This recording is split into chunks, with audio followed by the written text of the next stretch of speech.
اعوذ باللہ من الشیطان الرجیم بسم اللہ الرحمن الرحیم ان اللہ وملائکتہ یصلون علی النبی یا ایھا الذین آمنوا صلوا علیہ وسلموا تسلیما اللہم صلی علی سیدنا و مولانا محمد وعلی آل سیدنا مولانا محمد بعدد کل شیء معلوم لک۔ یہ غوث پاک کے ارشادات ہیں جو آپ نے خاص اپنے پیر بھائی کی جو مجلسیں ہیں اس میں دیے ہیں۔ یہ اس کا نام ہے کتاب کا فیوض یزدانی، یہ ترجمہ ہے الفتح ربانی کا۔ آج کا بیان ہے 52ویں مجلس کا، یہ بیان ہے جمعہ بوقت صبح 3 رمضان 545 ہجری مدرسہ معمورہ۔ صاحبو دوڑو اللہ تعالیٰ کی طرف اور مخلوق اور دنیا اور جملہ ما سوا اللہ سے بھاگو، اللہ کی طرف چلو اس کی جانب اور اپنے دلوں سے۔ کیا تم نے ارشاد خداوندی سنا نہیں کہ آگاہ ہو جاؤ، اللہ ہی کی طرف ہر چیز رجوع کرتی ہے، پس اگر تم وہاں پہنچ گئے تو سب کچھ تم کو وہیں مل جائے گا۔ صاحبزادے مخلوق کی طرف بقا کی آنکھ سے مت دیکھ بلکہ فنا کی آنکھ سے دیکھ، ان کو نفع نقصان کی نگاہ سے نہ دیکھ بلکہ عجز و ذلت کی نگاہ سے دیکھ کہ سب کو ناپید و عاجز سمجھے۔ حق تعالیٰ کو یگانہ سمجھ اور اسی پر بھروسہ رکھ، اور جس شے سے فراغت ہو چکی اس میں بکواس مت کر۔ دنیا سے اور جو کچھ اس میں ظاہر ہو رہا ہے سب سے فراغت ہو چکی ہے، اور مخلوق سے اور جو ان میں انقلابات پیش آ رہے ہیں سب سے فراغت ہو چکی ہے۔ مومن کا قلب اس سب سے فارغ رہتا ہے، خصوصاً جب کہ اسباب سے معرّہ اور متقلبانہ گزران کر رہا ہو، تب تو فارغ البال ہونے کی حالت بہت ہی مستحکم ہوتی ہے، اور اگر اسباب اور اہل و عیال اس کو حاصل ہوتے ہیں تو ان پر اعانت کی جاتی ہے اور ان کے تحمل کی قوت اس کو دے دی جاتی ہے، پس اس کا دل بہرحال اپنے پروردگار کے سوا سب سے فارغ رہتا ہے کہ ہر وقت و ہر لحظہ اپنی فنائیت میں مستغرق ہے، اس میں تبدیل و تغیر کا طالب نہیں ہوتا، کیونکہ وہ جانتا ہے کہ جو حکم صادر ہو چکا ہے وہ بدلے گا نہیں، اور جو مقسوم جس سے فراغت ہو چکی ہے نہ کم ہوگا نہ زیادہ، پس نہ وہ کمی بیشی کا خواہاں ہوتا ہے اور نہ اپنے مقسوم کی تاخیر و تعجیل کا، کیونکہ اس کو محقق ہو چکا ہے کہ مقسوم کے لیے ایک وقت معین اور مقدر ہے۔ پس مخلوق میں یہی اور اس جیسے لوگ ہی در حقیقت عقلا ہیں، اور کم بیشی یا تعجیل و تاخیر کے طالب در حقیقت دیوانے ہیں۔ جو شخص اللہ سے راضی ہوگا اس کو اس کی اور دوسرے کی ہر حالت میں حق تعالیٰ اپنا موافق بنائے رکھے گا، اس کو اپنی محبت و معرفت بخشے گا، اور ساری عمر اس کو اپنی راہ مقصود پر ساتھ رکھے گا۔ اول اس کو توفیق دے گا، اس کے بعد مقرب کرے گا، اور اس کے حیران و پریشان ہونے کے وقت اس سے فرمائے گا کہ میں تو تیرا پروردگار موجود ہوں، پھر غم کاہے کا کرتا ہے۔ جیسا کہ موسیٰ علیہ السلام سے فرمایا تھا کہ میں ہی تو تمہارا رب ہوں، موسیٰ علیہ السلام نے تو ظاہراً فرمایا تھا، اس عارف کے قلب سے باطناً فرمائے گا، اس کو بحرمت پیغمبر صلی اللہ علیہ وسلم اور اپنی رحمت اور شفقت کے سبب سنا بھی دے گا تاکہ اس کا دل ٹھہر جائے۔ انبیاء علیہم السلام کے معجزے تو ظاہر ہوتے ہیں، اور اولیاء کی کرامتیں باطنی، وہ انبیاء کے وارث ہیں کہ دین خداوندی کو قائم رکھتے اور اس کو انسان و جن ہر دو قسم کے شیطانوں سے بچاتے رہتے ہیں۔ تو اللہ اور اس کے رسولوں اور ان اولیاء سے اللہ اور اس کے رسولوں اور ان اولیاء سے ناواقف ہے۔ اے منافق، تو کیا جانے کہ اللہ والے کس مزے میں ہیں؟ تو قرآن پڑھتا ہے اور نہیں جانتا کہ کیا پڑھ رہا ہے، عمل کرتا ہے اور نہیں سمجھتا کہ کیا عمل کر رہا ہے۔ یہ بے خبری کے اعمال دنیا ہی دنیا میں بلا آخرت کے اور باوجود اس کے کہ تو اللہ والوں پر اعتراض کرتا ہے۔ عقل مند بن اور ادب سیکھ اور توبہ کر اور زبان بند کر۔ نہ تجھے اللہ تعالیٰ کی خبر ہے، نہ اس کے رسولوں کی خبر ہے، نہ اس کے اولیاء کی خبر اور نہ اس کے علم کی خبر جو تیرے اور مخلوق کے متعلق اس کو حاصل ہے، اور جس کو تقدیر سابقہ کہتے ہیں۔ توبہ اور سکوت لازمی پکڑ اور اپنے مرنے اور قبر کی طرف کاندھوں پر سوار ہو کر جانے کو سوچ تاکہ تجھ کو علم حاصل ہو۔ اللہ کے ساتھ معاملہ رکھ تاکہ وہ تجھ کو ایک نور عطا فرمائے جس کی روشنی تجھ کو دنیا اور آخرت میں حاصل رہے۔ جو کچھ میں تم سے کہہ رہا ہوں اس کو مانو اور اس پر عمل کرنے میں کوشش کرو، اور تقدیر کے ساتھ لٹکا رہنا کہ جیسا بھی انجام ہونا مقدر ہے بلا عمل کیے چھوڑ دو، کہ یہ محض ہوس اور کمزوری اور کاہلوں کی حجت ہے۔ ہم کو تقدیر سے کیا بحث، وہ تو خدا کی لکھت ہے، اس کا واسطہ اسی سے ہے۔ ہم کو تو یہ چاہیے کہ کمر باندھیں اور کوشش کریں اور کام میں لگیں، نہ قال و قیل اور چوں چرا کریں اور نہ علم خداوندی میں بحث کریں۔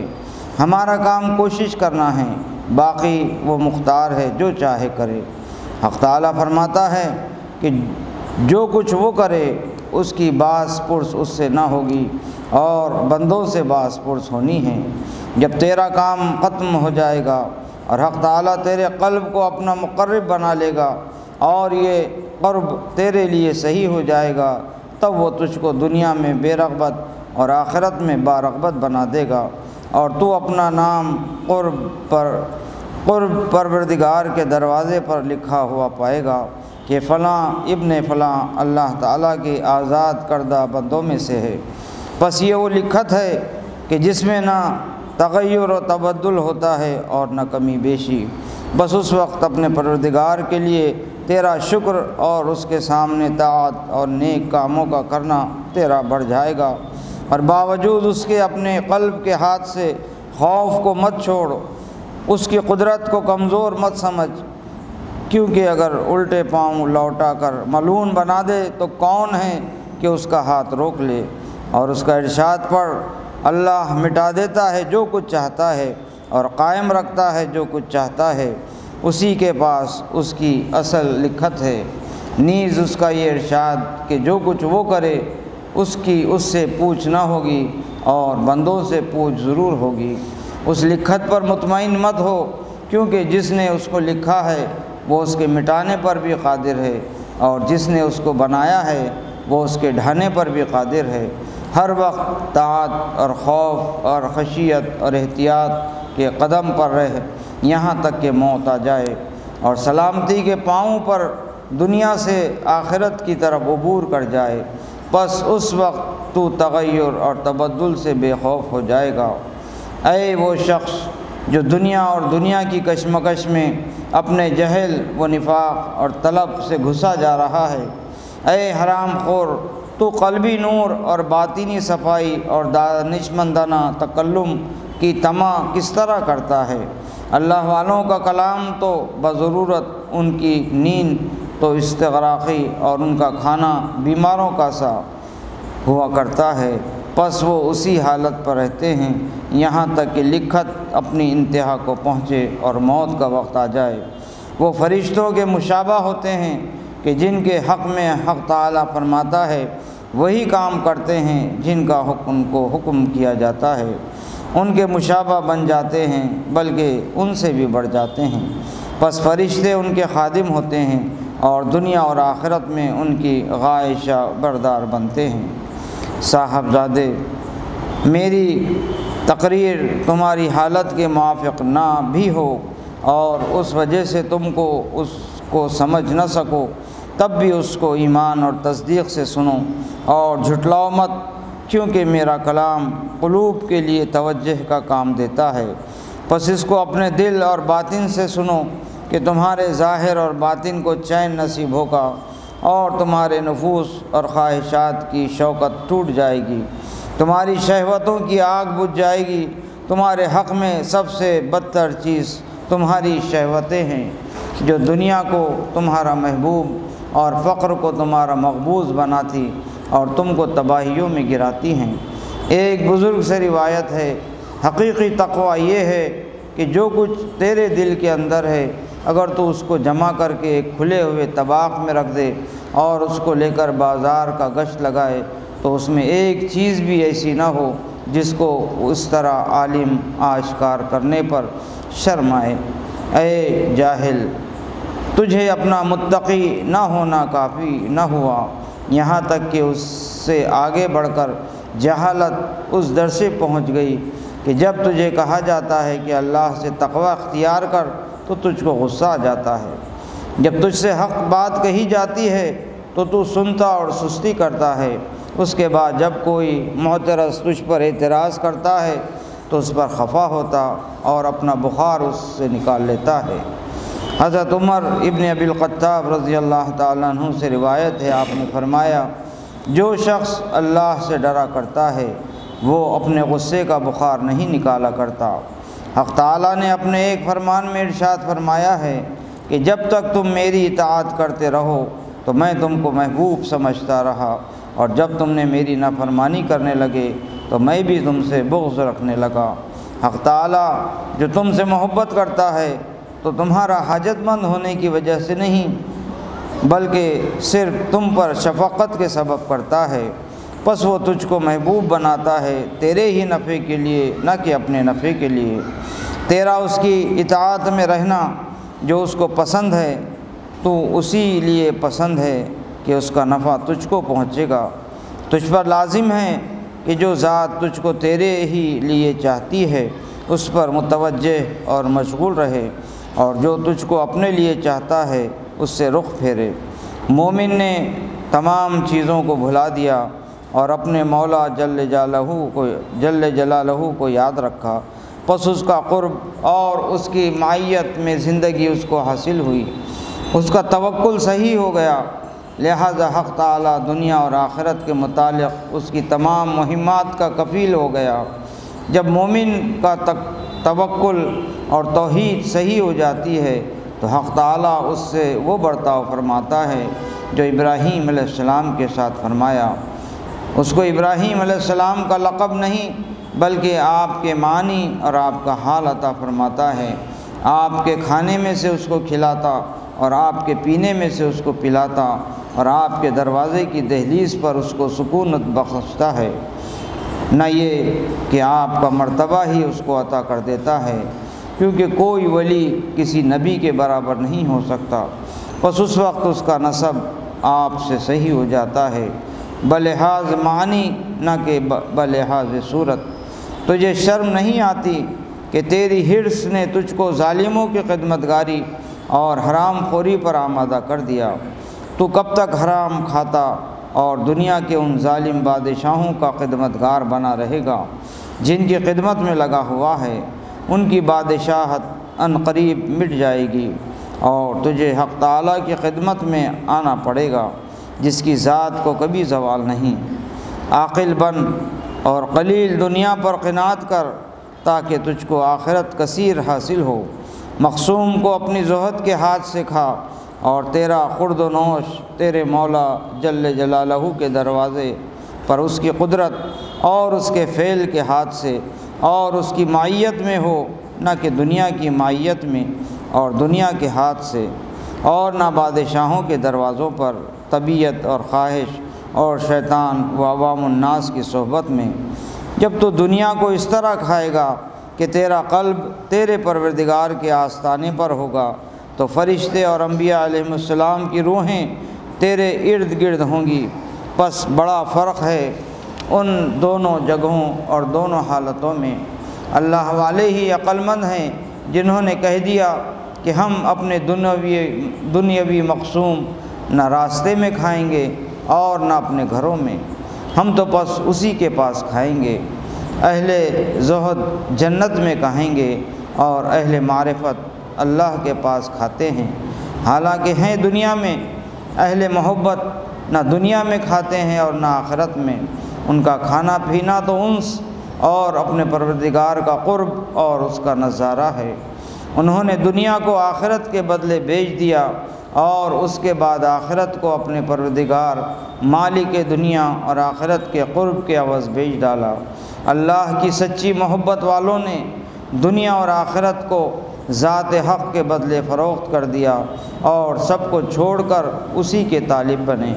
پس جب خرید و فروخت تمام ہو گئی تو دریائے کرم میں جوش آیا، پس بطور بخشش دنیا اور آخرت کو ان پر واپس کر دیا اور ان کو حکم فرمایا دونوں کے کھانے کا۔ پس انہوں نے باوجود شکم سیر ہونے بلکہ بدہضمی اور دونوں سے مستغنی ہونے کے محض حکم کی وجہ سے ان کو لے لیا۔ یہ انہوں نے تقدیر کی موافقت اور تقدیر کے ساتھ حسن ادب کی خاطر کیا کہ مقدر سے انکار کرنا گویا علم الہی کے خلاف کرنے پر آمادہ ہونا ہے۔ وہ قبول کرتے ہیں اور لیتے جاتے اور یوں کہتے جاتے کہ آپ کو تو معلوم ہی ہے کہ ہم کیا چاہتے ہیں، آپ کو معلوم ہے کہ ہم نے آپ ہی کو پسند کیا اور دوسرے کو نہیں۔ ہم راضی ہوئے بھوک پر، پیاس پر، ذلت اور اہانت پر اور اس پر کہ آپ کے دروازے پر پڑے رہیں۔ جب وہ اس پر راضی ہوئے تو انہوں نے اپنے نفسوں سے اس پر اطمینان رکھنے کا عہد لے لیا، تو حق تعالیٰ نے بنگاہ رحمت ان کی طرف نظر فرمائی، پس ذلت کے بعد ان کو عزت بخشی اور افلاس کے بعد ان کو تمنگری عطا کی اور دنیا اور آخرت میں اپنا تقرب ان کو نصیب فرمایا۔ مومن دنیا میں زہد اختیار کرتا ہے، پس زہد اس کے باطن کا میل کشیل اور غبار زائل کر دیتا ہے۔ جب آخرت آتی ہے پس اس کا دل ٹھہر جاتا ہے، اس کے بعد دست غیرت آتا ہے، پس آخرت کے خیال کو اس کے قلب سے زائل کر دیتا اور اس کو جتا دیتا ہے کہ یہ بھی حق تعالیٰ سے حجاب ہے، کیونکہ حق تعالیٰ کی غیرت گوارا نہیں کرتی کہ اس قلب میں آئے جس میں اس کے سوا کوئی دوسرا بھی موجود ہو۔ پس اس وقت وہ تمامی مخلوقات سے دل بستگی چھوڑ بیٹھتا اور شریعت کے احکامات کی تعمیل کرتا اور اس کی ان حدود کو جو اس کے اور عام آدمیوں کے درمیان مشترک ہیں محفوظ رکھتا ہے۔ اس کی چشم بصیرت کھل جاتی ہے، پس وہ اپنے نفس کے عیوب اور مخلوقات کے عیوب سے آگاہ ہو جاتا ہے، اس لیے وہ اپنے پروردگار کے سوا نہ کسی سے دل لگاتا اور نہ کسی کی بات پر کان دھرتا ہے اور نہ کسی کی سمجھتا ہے اور نہ اس کے سوا دوسرے کے وعدوں پر مطمئن ہوتا اور نہ دوسروں کی دھمکیوں سے ڈرتا ہے، دوسرے کے ساتھ مشغولیت بالکل ترک کر دیتا اور اسی کا شغل رہنے دیتا ہے۔ پس جب یہ حال کامل ہو جائے تو وہ اس بے مثل لذت میں ہیں جو نہ کسی آنکھ نے دیکھی، نہ کسی کان نے سنی اور نہ کسی بشر کے دل پر ان کا خیال گزرا۔ صاحبزادے، اپنے نفس کی اصلاح میں مشغول ہو، اس کے بعد دوسروں کی فکر کر۔ اپنے نفس کو پہلے فائدہ پہنچا، پھر دوسرے کی شمع کی طرح مت بن کہ دوسروں کو روشنی بخشی ہے وہ اپنے نفس کو جلاتی ہے۔ کسی شے میں بھی بطور خود اور اپنی خواہش اور نفس کی خاطر مت داخل ہو۔ حق تعالیٰ جب تجھ سے کوئی کام لینا چاہے گا تو تجھ کو خود ہی اس کے لیے تیار کر دے گا۔ اگر تجھ سے مخلوق کو نفع پہنچانا چاہے گا تو تجھ کو اس کی طرف واپس فرمائے گا اور تجھ کو استقلال اور ان کی دل دہی اور ان کی ایذاؤں کے برداشت کی قوت بخشے گا۔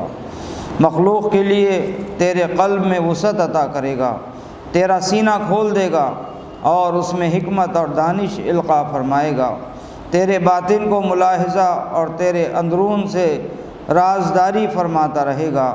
پس اس وقت وہی ہوگا نہ کہ تو اس سب سامان میں اسی کے لیے ہوئے ہے، اور نتیجہ اور ثمرہ بھی وہی ظاہر فرمائے گا۔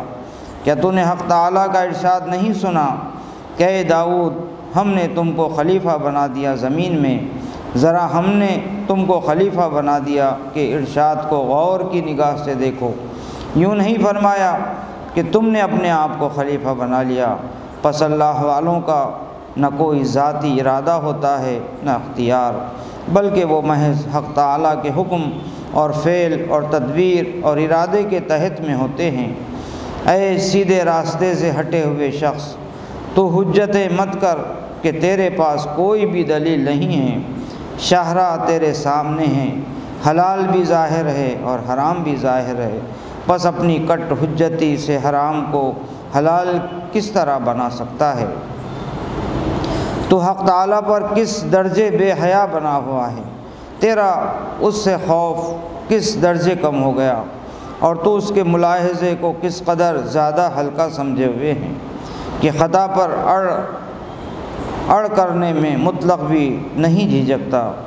جناب رسول اللہ صلی اللہ علیہ وسلم سے روایت ہے، آپ نے فرمایا، ڈر اللہ سے گویا کہ تو اس کو دیکھ رہا ہے، پس اگر یہ مرتبہ حاصل نہ ہو تو تو اس کو دیکھ رہا ہے تو یوں سی سمجھ کہ وہ تجھ کو دیکھ رہا ہے۔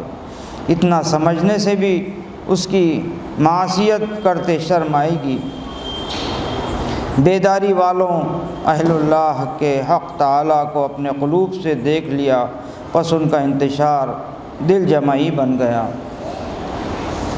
ان کے پراگندہ اجزاء ڈھیل ڈھالا کر سب ایک چیز بن گئے، اور ان کے اور حق تعالیٰ کے درمیان کے پردے یکے بعد دیگرے گرتے چلے گئے۔ الفاظ ملیا میٹ اور معنی باقی رہ گئے، سارے تعلقات منقطع ہو گئے اور برخاست، پس ان کے لیے بجز حق تعالیٰ کے کوئی نہ رہا۔ جب تک ان کے لیے یہ حال صحیح نہ ہو جائے، نہ ان کے کلام ہے، نہ حرکت ہے، اور نہ کسی شے کی مسرت، اور جب یہ صحیح ہو گیا تو ان کے حق میں کام پورا ہو گیا۔ اول وہ دنیا کی غلامی اور اس کی پرستش سے باہر نکلے، اس کے بعد حق تعالیٰ کے سوا سب سے ہی باہر ہو گئے۔ اللہ کے ساتھ معاملہ کرنے میں اور اس کے گھر کے اندر وہ ہمیشہ امتحان میں رہتے ہیں، تاکہ وہ دیکھے کہ کیسے کام کرتے ہیں۔ پس باطن تو گویا بادشاہ ہے اور قلب اس کا وزیر ہے، اور نفس اور زبان اور دوسرے اعضاء یہ سب ان دونوں کے حاضر باش خدمتگار ہیں۔ باطن تو بحر خداوندی سے سیراب ہوتا ہے، اور قلب باطن سے سیراب ہوتا ہے، اور نفس مطمئنہ قلب سے سیراب ہوتا ہے، اور زبان نفس سے سیراب ہوتی ہے، اور باقی اعضاء زبان سے سیراب ہوتے ہیں۔ اور اس طرح پر باطن کی نورانیت بدن کے سارے اعضاء پر ظاہر ہو جاتی ہے۔ جب زبان صلاحیت پذیر ہوتی ہے تو قلب بھی صالح ہوتا ہے، اور جب زبان بگڑتی ہے تو قلب بھی بگڑ جاتا ہے۔ تیری زبان کو باغ تقوی کی اور بکواس اور نفاق کی بکبک سے توبہ کے لگام کی ضرورت ہے۔ پس جب تو ہمیشہ اس پر قائم رہے گا تو زبان کی فصاحت قلب کی فصاحت سے بدل جائے گی۔ پھر جب قلب کے لیے پوری طرح یہ مضمون حاصل ہو جائے گا تو اس میں نور آ جائے گا، اور وہ نور اس سے نکل کر زبان اور دوسرے اعضاء پر ظاہر ہوگا۔ پس اس وقت بولنا قرب حق کی حالت میں اور قرب والے ہی کی زبان سے ہوگا۔ اس شخص کے لیے تو نہ زبان ہوگی، نہ دعا مانگنا، نہ اس کا ذکر کرنا۔ ذکر اور کلام تو بعد کی حالت میں ہوا کرتا ہے، اور قرب کی حالت میں تو سکوت اور افسردگی اور نظارے پر اکتفا اور اسی کا مزہ لیے جانا ہے۔ بار الہا ہم کو بھی ان میں سے بنا دے جو تجھ کو دنیا میں اپنے قلب کی آنکھوں سے دیکھتے ہیں اور آخرت میں چہری کی آنکھوں سے دیکھیں گے، اور ہم کو عطا فرما دنیا میں بھی بھلائی اور آخرت میں بھی بھلائی، اور ہم کو دوزخ کے عذاب سے بچا لے۔ وصلی اللہ تعالی علی خیر خلقہ ونور عرشہ محمد وعلی آلہ واصحابہ وازواجہ وذریاتہ واہل بیتہ واحباب اجمعین برحمتک یا ارحم الراحمین۔ لا الہ الا اللہ۔